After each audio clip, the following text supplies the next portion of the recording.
Mesdames, Messieurs, bon dimanche. La campagne électorale en est à sa deuxième semaine au Québec. Et si les chefs ont continué de sillonner la province à un rythme effréné, leurs yeux ont été tournés vers Washington, où la renégociation de l'ALENA est entrée dans un dernier droit. La protection de la gestion de l'offre est devenue un thème incontournable, autour duquel tous les partis ont voulu montrer un front uni, mais la lutte électorale n'en est pas moins demeurée féroce. Au-delà de l'ALENA, les partis ont aussi proposé aux électeurs plusieurs engagements en éducation et en santé. C'est dans ce contexte que nous recevons cette semaine le chef du Parti libéral, Philippe Couillard. Dans le cadre de notre série d'entrevues avec les chefs, nous le rejoignons dans sa circonscription à Saint-Félicien, tout de suite après ceci.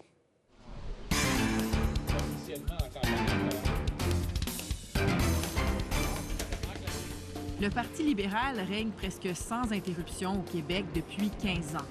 Porté au pouvoir en 2014, Philippe Couillard peut se vanter de terminer un premier mandat alors que l'économie du Québec tourne à plein régime et que le gouvernement jongle avec les surplus.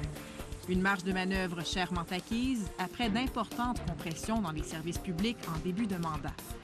Face à un fort vent de changement qui souffle sur la province, le chef libéral mise sur la stabilité et porte toutes ses attaques envers une seule cible.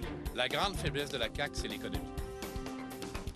Le grand risque économique pour le Québec, c'est un gouvernement de la CAQ. Philippe Couillard a pris le pari de lancer la campagne électorale une semaine plus tôt pour piéger François Legault.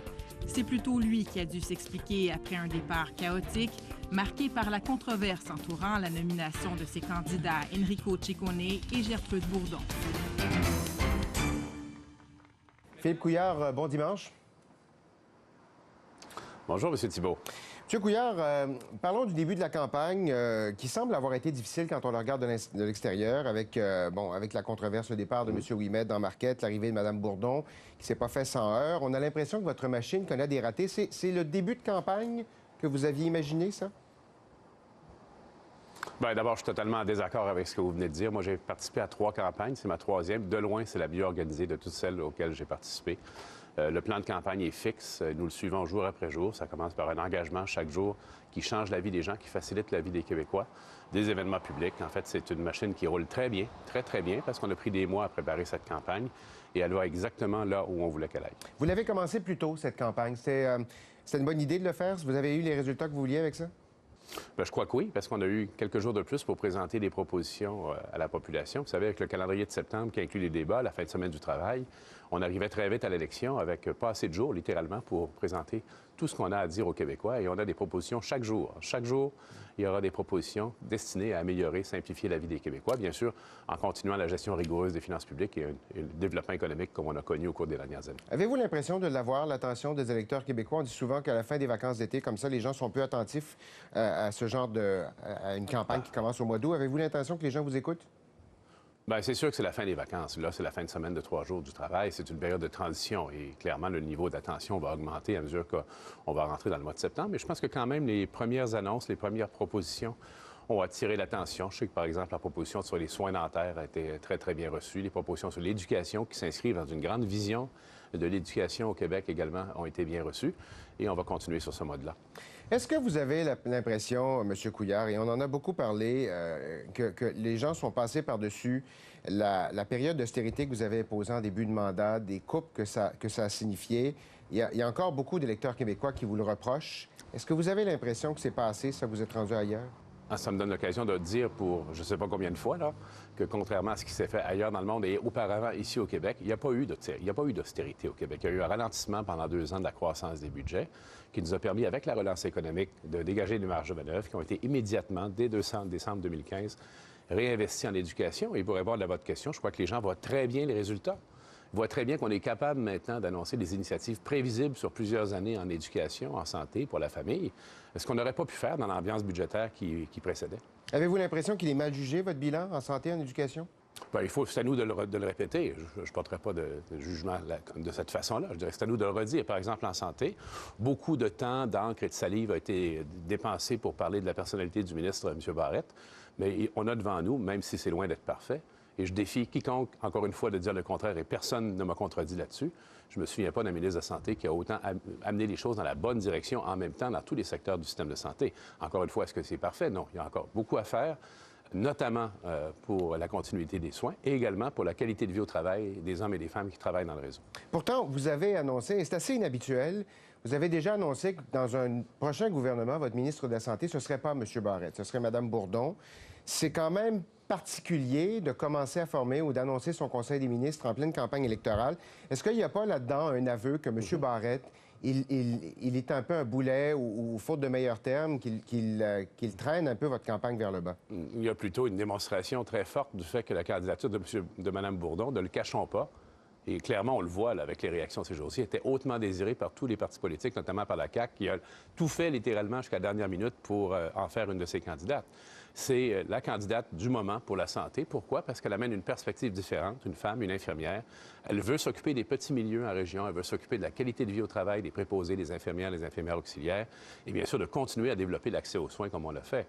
Je crois que pour le moment où on se situe, après plusieurs années où tous les ministres successifs ont été des hommes et des médecins, c'est un changement de ton et de perspective qui est très intéressant et franchement, personne ne croirait que Mme Bourdon, avec la qualité de son profil, serait destinée à un autre poste que celui-là. Mais M. Barrette aurait pu le faire, ce travail-là aussi. Pourquoi décider en pleine campagne de dire c'est Mme Bourdon qui fera ça? Bien, c'est une question de perspective, je viens de vous l'expliquer. Elle arrive avec une perspective différente sur les soins de santé. Je répète, une femme, une infirmière, une gestionnaire de très haut niveau et une préoccupation marquée sur la question des employés du réseau. Et d'ailleurs qu'elle va rencontrer au cours des prochains jours, des prochaines semaines. Vous savez, ces gens-là travaillent bien sûr très, très fort. Il y a eu des changements dans le réseau qui étaient nécessaires. On leur a demandé beaucoup. Ils ont travaillé très fort pour permettre de continuer à améliorer l'accès aux soins alors que ces changements avaient lieu. Il est maintenant le moment, avec les projets qu'on fait avec les infirmières, avec les préposés, d'aller vers une amélioration de leur qualité de vie professionnelle. Et pour moi, c'est une grande priorité, aussi importante, selon moi, que de continuer à améliorer l'accès aux soins pour les patients. J'aimerais vous entendre sur toute la question de l'entente sur les salaires avec les médecins spécialistes. Vos adversaires, certains d'entre eux menacent de jeter l'entente aux poubelles, de la réouvrir, de renégocier. Vous l'avez toujours défendu, cette entente-là. Et quand on écoute la réaction des gens dans la rue, il semble que cette défense-là soit difficile à mener. Qu'est-ce que vous pouvez dire de plus pour convaincre les Québécois que ce que vous avez négocié, c'était la bonne entente, c'était la bonne chose à faire et que de réouvrir tout ça, ce serait une erreur? C'est pas une erreur. Non seulement c'est pas une erreur, c'est impossible. C'est des paroles en l'air. Ça n'arrivera tout simplement pas, pour plusieurs raisons, et on pourra les passer en revue dans un autre moment si vous voulez. Mais cette entente, qu'est-ce qu'elle nous donne? Elle nous donne d'abord aucun argent neuf à injecter dans la rémunération médicale. Une diminution du poids de la rémunération des médecins dans le système de santé à 20 qui est exactement ce qu'on voulait. Une limite quant à l'augmentation des masses salariales ou de rémunération des médecins et des services. La présidente de la Fédération vient d'annoncer le nouveau fonctionnement rehaussé du guichet d'accès à la médecine spécialisée. Il y a eu une couverture pendant tout l'été des petits hôpitaux où chaque été, auparavant, on avait des découvertures des bris de service. Ça, ce sont des bénéfices considérables pour les patients et les citoyens du Québec. Je pense qu'on voit bien là, ce qu'il en est.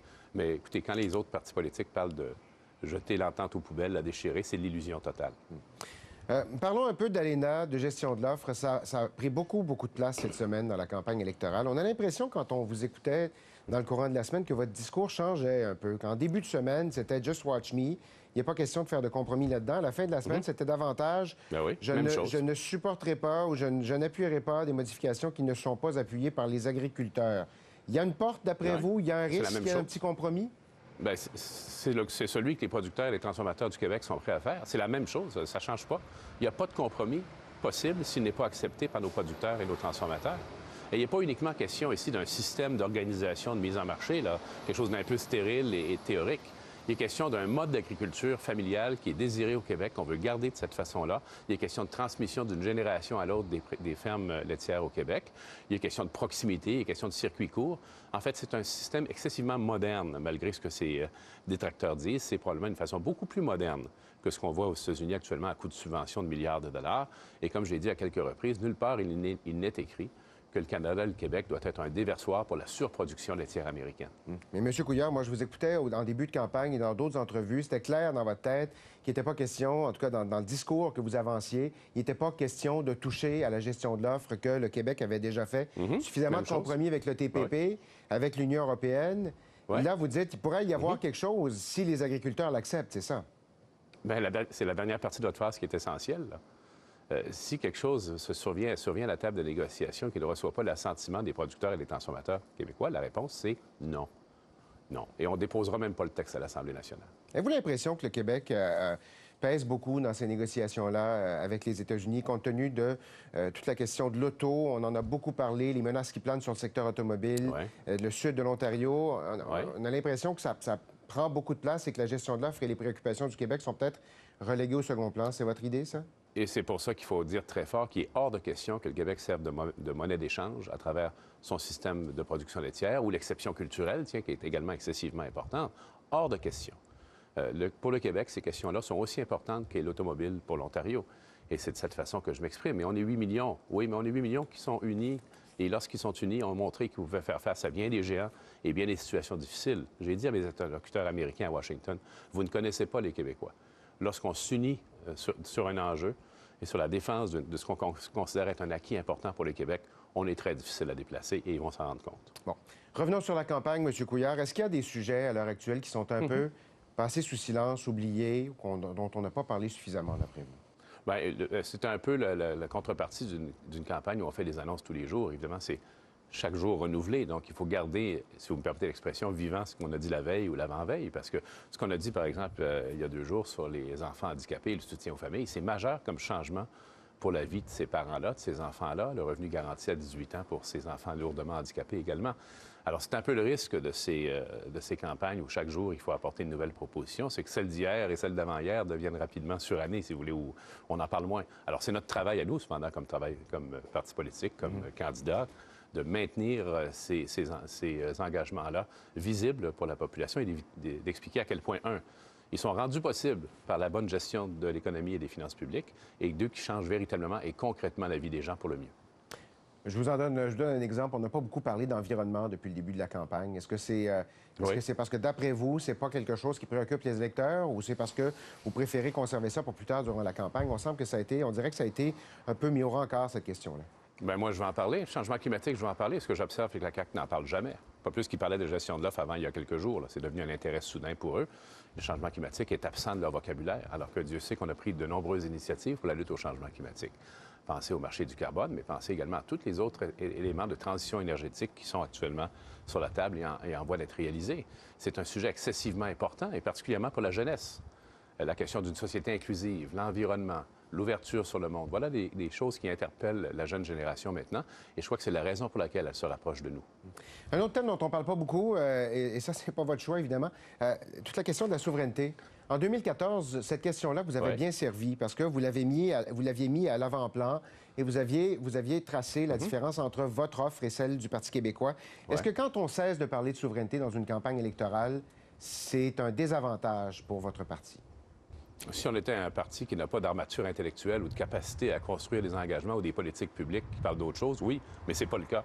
On est en train de démontrer, en fait, qu'on n'a pas besoin de cet enjeu pour faire une campagne très productive, très active et très centrée sur les besoins des gens. Maintenant, il sera toujours possible, je suppose, pour le Parti québécois ou d'autres de parler de cette question-là de façon tangentielle, là.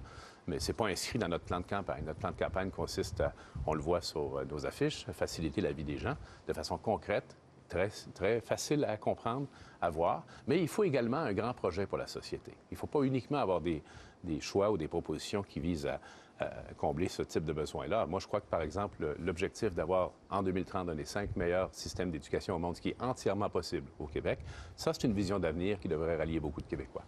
M. Couillard, on a beaucoup parlé, les commentateurs politiques ont beaucoup parlé de ce vent de changement, de cette volonté de changement des Québécois qui semble vous désavantager. Vous la sentez, cette volonté de changement-là? Et à quel point est-ce que c'est difficile de faire campagne contre ça plutôt que contre un adversaire politique? Bien, lorsque les adversaires font de la vieille politique, au contraire, ça devient un avantage pour nous. Si vous regardez notre candidature, nos candidats, 125 candidats sont maintenant en place. Je crois qu'on a plus de 50 et même plus de candidats de moins de 50 ans, beaucoup de candidats de moins de 28 ans, de moins de 35 ans. Voilà le changement devant nous, et également avec l'expérience que quelqu'un comme Carlos Letao, le meilleur ministre des Finances au Canada d'après plusieurs, que les Québécois voudront garder responsables de la gestion de leur argent, de leurs deniers publics. Alors, cette question du changement, elle est avec nous depuis longtemps. Notre parti politique existe depuis 150 ans. Et à chaque fois, traverser les grands changements, les grandes modifications de société québécoise pour en devenir le véhicule. Ça s'est fait dans les années 60. Je vous dis que ça va se faire maintenant sur le plan du changement technologique, du changement de société, du changement de monde qui nous entoure et de son instabilité. Philippe Couillard, chef du Parti libéral du Québec, merci beaucoup. Merci, à bientôt. Au revoir.